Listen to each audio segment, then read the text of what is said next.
फरमायो रसूलुल्लाह सल्लल्लाहु अलैहि वसल्लम पाण फरमायो अल कय्यिसु मन दान नफ्सहु व अमिल लिमा बदल मौत। फरमायो तहां में शाणो उहो आहे, अकलमंद उहो आहे, दाना माण्हू उहो आहे जेको पाण खे सम्झे त मां दुनिया में छाजे करे आयो।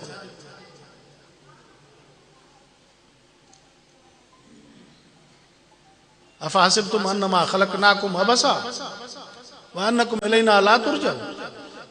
अल्लाह फरमाए तो इंसानो तव्हां इहो गुमान कयो आहे त मां तव्हांखे बेकार पैदा कयो आहे बस,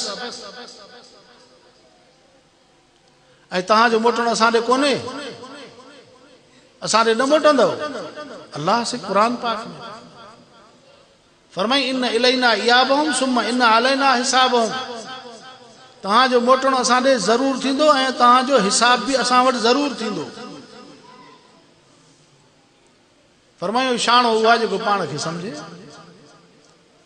ऐं अमल उहे करे जेके मरण खां पोइ कमु अचनि।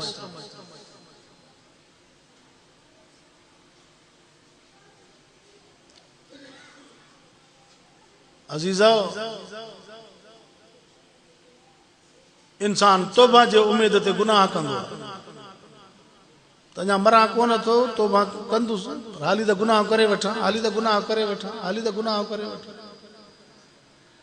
वो हराम खाए थो बीठो त हराम खाईंदो पियो, बदकारी फहाशी उरियानी में हले थो त हले थो पियो।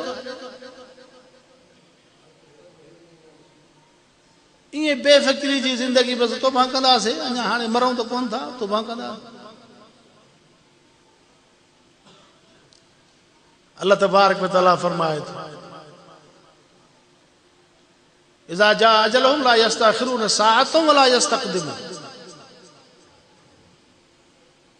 जंहिंजे मथां मौत ईंदो, वक़्तु ईंदो, पोइ न घड़ी अॻिते थींदी न पोइते थींदी। ऐं पोइ आख़िरत में इंसान जॾहिं उथंदो त पोइ हथ हणंदो, अड़े मां त तौबा ई कोन करे सघियो हुयो। पोइ नादिम थींदो, पिशेमान थींदो। इन निदामत उक़बा लिमन यतकासलू। पोइ इहा निदामत फ़ाइदेमंद कान थींदी। ओ जंहिं दुनिया जे अंदरि पंहिंजे रब खे न सुञातो, दुनिया जे अंदरि पंहिंजे रब जे हुक्मनि ते न हलियो, दुनिया जे अंदरि पंहिंजे कयल गुनाहनि खां नादिम थी पिशेमान थी तौबा न करे सघियो, इहो माण्हू आख़िरत में ख़ाली हथे हूंदो। शाणनि जो चवणु आहे त कारे इमरोज़ रा फरदा मकुन। अॼु जे कम खे सुभाणे ते न रखो।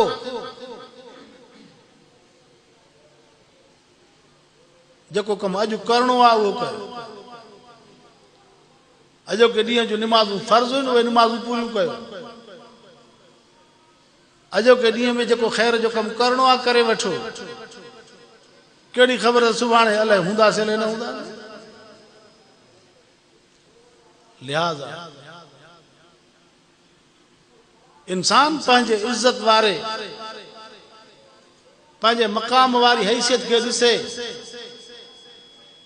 तो मूंखे अल्लाह तबारक व तआला अशरफुल मखलूकात में करे दुनिया में आंदो आहे ऐं मूंखे अल्लाह ताला हेॾिन वॾिन तमाम तर नेमतुनि सां नवाज़ियो अथई ऐं पोइ मां हिते जानवरनि वारी ज़िंदगी गुज़ारियां,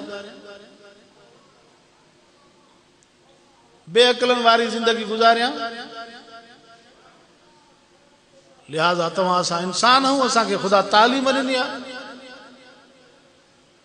इन तालीम जे पेश नज़र असांखे हज़ूर जी इताअत करणी आहे। ख़ुदावंद क़ुद्दूस जे तालीम ते हली करे दुनिया में हलाल खाइणो आहे, हराम खां बचणो आहे, हक़ ते हलणो आहे, ना हक़ ते ना आहे हलणो, अदुल क़ाइम करणो आहे, ज़ुल्म खां परे भॼणो आहे, सिराते मुस्तक़ीम ते हलणो आहे, बेराह रवी ते ना आहे हलणो,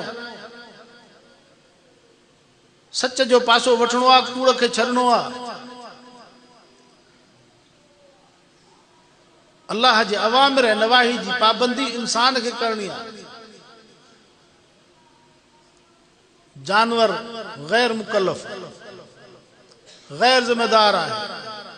वो पंहिंजे फितरी तकाज़ा मुताबिक जानवर दुनिया में ज़िंदगी बसर करनि था।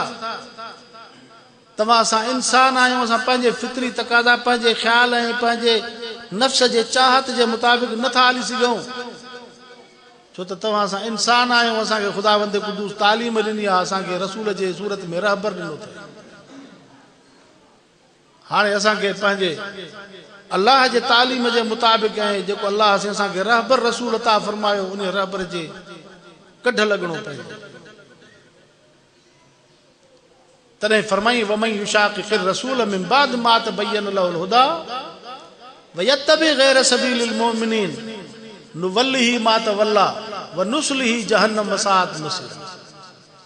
अल्लाह रब्बुल आलमीन फरमाए थो ओ जंहिं रसूल खे असां हक़ ऐं सच सां मोकिलियोसीं, सचो पैगाम ॾेई करे मोकिलियोसीं, असां उन खे पंहिंजे तरफ़ां शरीयत ॾेई करे मोकिलियोसीं ऐं असां उन ते ज़िम्मेदारी हईसीं त बल्लिग मा उनज़िल इलैक, जेको तोखे असां नाज़िल कयूं था तुंहिंजे क़ल्ब अतर ते इहो माण्हुनि ताईं पहुचाए।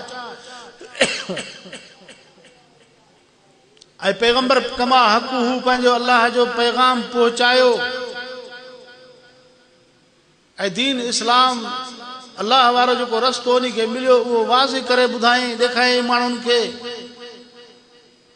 अल्लाह ताला फरमाए थो त जंहिं उन रसूल जी मुखालफ़त कई, जंहिं तव्हांखे हक़ जो रस्तो खोले खोले ॿुधायो ॾेखारियो ऐं जंहिं तव्हांखे ॿुधायो हक़ वाज़े थियण खां बाद में